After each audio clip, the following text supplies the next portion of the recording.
Vincent Calbeau, bonjour. Bonjour. Vous êtes architecte urbaniste. On va voir des images de vos réalisations, ça va tout de suite parler aux gens. Vous êtes hyper branché architecture éco-responsable.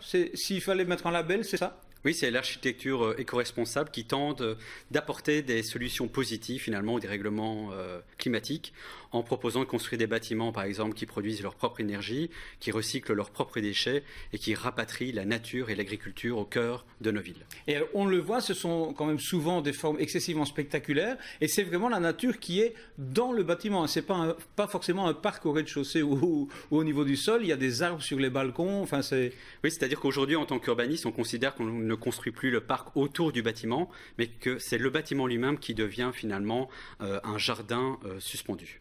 Quand on est, comme vous l'avez été, diplômé en architecture en 2000, hein, en 2000, dans les années 2000, en 2000, c'est une évidence d'intégrer ça dans ses projets, dans sa conception, de se dire tiens, il faut travailler bas carbone, il faut travailler pour que l'écosystème soit le plus durable possible.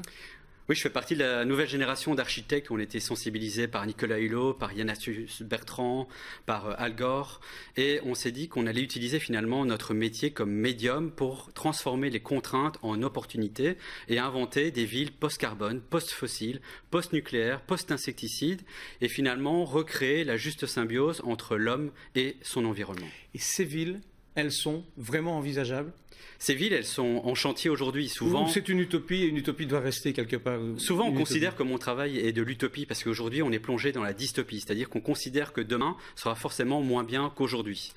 Et moi, je pense tout le contraire. Je pense qu'on peut tisser du lien avec la nature, on peut recréer une osmose avec l'environnement pour dire que l'homme pourra inventer un nouveau modèle alternatif et quitter ce capitalisme du XXe siècle vers un solidarisme du XXIe siècle. Vous avez des projets dans le monde entier, on va pas les citer, mais c'est vraiment dans le monde entier. Quand on vient vous trouver aujourd'hui, on vous demande quoi ?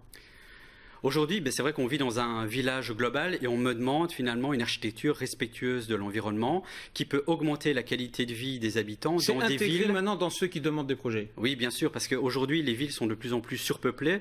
D'ici 35 ans, plus de 70% de la population vivra au cœur de la cité et donc on doit inventer des nouvelles façons de mieux vivre ensemble. Ce mardi soir, vous rencontrez des architectes à Liège. Très rapidement, est-ce que les architectes d'aujourd'hui, 15 ans, 18 ans après vous, sont sensibilisés ?